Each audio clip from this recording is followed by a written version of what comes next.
There are 5 people in the running for North Carolina's District 3 seat in the U.S. House, but there will soon be 4.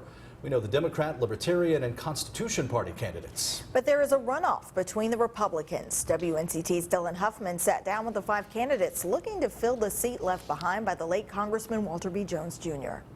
Yeah, it's interesting for sure. 5 people, a lot of the same ideas, a lot of different ideas. Right now, the big question is what Republican is going to be on the general election ticket in September. Dr. Joan Perry has formally asked for a runoff in the Republican primary for the NC District 3 seat. On April 30th, Dr. Perry got about 17% of the vote. Dr. Greg Murphy got about 22%. When it comes to policy and career choice, the 2 candidates are pretty similar. Both doctors and both looking at ways to fix the federal budget and to help fishermen and farmers right here in the East. Dr. Greg Murphy says his time at the State House is what's made him ready for Washington. This isn't just something I woke up and said, hey, I want to be in Congress, not by any means. I'm looking at what does the district need.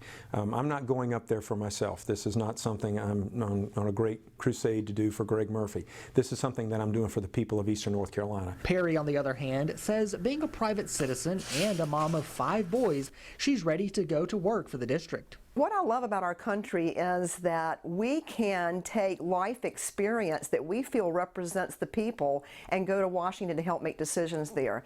So after 61 years and 34 of those years of mine being in this district, maybe a fresh face would be a good thing in Washington. On the Democratic ticket, former Greenville Mayor Alan Thomas. He got over 50% of the vote in the primaries. Thomas says people are tired of the cookie-cutter issues and they want real results from a representative in Washington. They want to be able to have dignity when they can retire.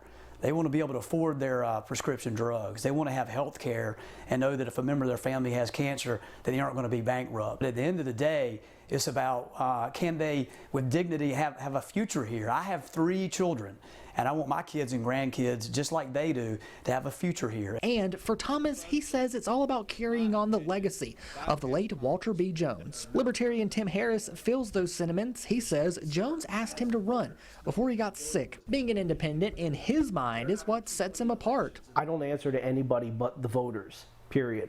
I'm not going to go to Washington and have to come back and say to you, well, I wanted to do this, but party leadership wouldn't let me introduce that bill. Or I wanted to vote this way, but party leadership said, no, I have to support this. For Harris, he says the government shouldn't play a huge role in our everyday lives, but he says he's also looking to help fishermen and farmers. Finally, Greg Holt is with the Constitution Party. He says we need more border security, figure out how to balance the federal budget, and support the military. I do think that our government was set up to be a citizen goes to Washington, and then he comes home.